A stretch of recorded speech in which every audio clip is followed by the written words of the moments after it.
नमस्कार, आदाब, सत श्री अकाल, जय भीम, नमोदय। आप सभी को मेरे यूट्यूब चैनल MBA ब्लॉग में स्वागत करता हूं। दोस्तों आज के इस वीडियो में जानेंगे किस तरह छत्रपति संभाजी महाराज हार कर भी जीत गए और औरंगजेब जीत कर भी हार गया। दोस्तों आप अगर मेरे यूट्यूब चैनल पर नए होंगे तो प्लीज़ सब्सक्राइब कर दीजिए ताकि मुझे ऐसे ही नए नए वीडियो बनाने के लिए मोटिवेशन मिलता रहे। सोयराबाई अपने बेटे राजाराम को छत्रपति शिवाजी महाराज का उत्तराधिकारी बनाना चाहती थी, जबकि छत्रपति शिवाजी महाराज ने पहले ही अपनी पहली पत्नी सईबाई से जन्मे बेटे संभाजी को अपना उत्तराधिकारी घोषित कर दिया था। इस बात से सोयराबाई काफ़ी खफा थी। वह किसी भी हालत में अपने बेटे राजाराम को इस छत्रपति शिवाजी महाराज का उत्तराधिकारी बनाना चाहती थी। संभाजी महाराज भी इस चीज़ के लिए योग्य थे। सोयराबाई को यह बात कतई पसंद नहीं थी। वह किसी भी हालत में अपने बेटे राजाराम को छत्रपति शिवाजी महाराज का उत्तराधिकारी बनाना चाहती है। इसके लिए वह छत्रपति शिवाजी महाराज के मंत्रियों के साथ षड्यंत्र रचना शुरू कर देती है। अपने बेटे राजाराम को छत्रपति शिवाजी महाराज का उत्तराधिकारी बनाना सोयराबाई के लिए अब एक महत्वाकांक्षा बन गई थी।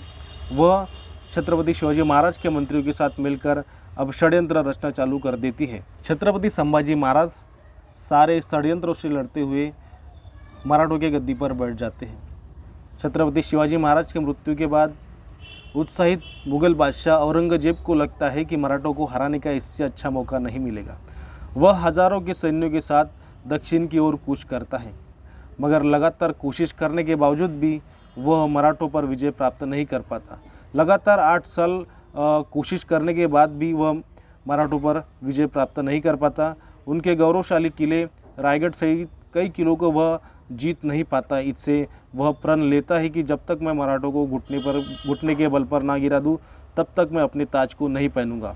अब यह औरंगजेब के लिए एक महत्वपूर्ण व्यक्तिगत महत्वाकांक्षा बन जाती है। अब कहानी में एक ट्विस्ट आता है। गनोजी शिर्के अपने जीजा संभाजी महाराज को धोखे से औरंगजेब के हवाले कर देते हैं। इसके बाद संभाजी महाराज को पकड़ लिया जाता है।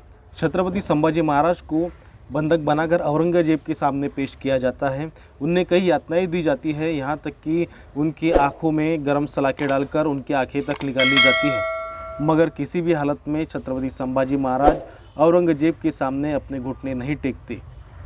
छत्रपति संभाजी महाराज अपनी जान और राजपाट को बचाने के लिए औरंगजेब के सामने किसी भी हालत में नहीं झुकते।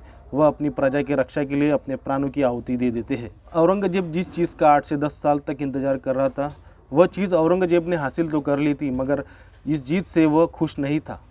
संभाजी महाराज को हराने के बाद भी, मराठों को हराने के बाद भी औरंगजेब खुश नहीं होता, क्योंकि उसे लगता है कि काश मेरा संभाजी महाराज जैसा भी एक बेटा होता, और ऐसा अगर मेरा बेटा होता तो मैं मक्का मदीना में जाकर बस जाता। उसे अफसोस है कि उसके चारों शहजादे किसी काम के नहीं। वो काफ़ी दुखी था क्योंकि उसके पास संभाजी महाराज जैसा कोई बेटा नहीं था। इस तरह औरंगजेब छत्रपति संभाजी महाराज को मराठों को हराने के बावजूद भी हार जाता है, जीत कर भी हार जाता है, और संभाजी महाराज हार कर भी जीत जाते हैं। इतिहास के पन्नों की यह महत्वपूर्ण घटना आपको कैसी लगी प्लीज़ कमेंट करें, और मेरे चैनल को दोस्तों ज़्यादा से ज़्यादा शेयर करते रहिए, सब्सक्राइब करते रहिए, ताकि इसी तरह मैं नए नए वीडियो आपके सामने पेश करता रहूँगा। तब तक आप सभी को जय भीम, जय शिवराय।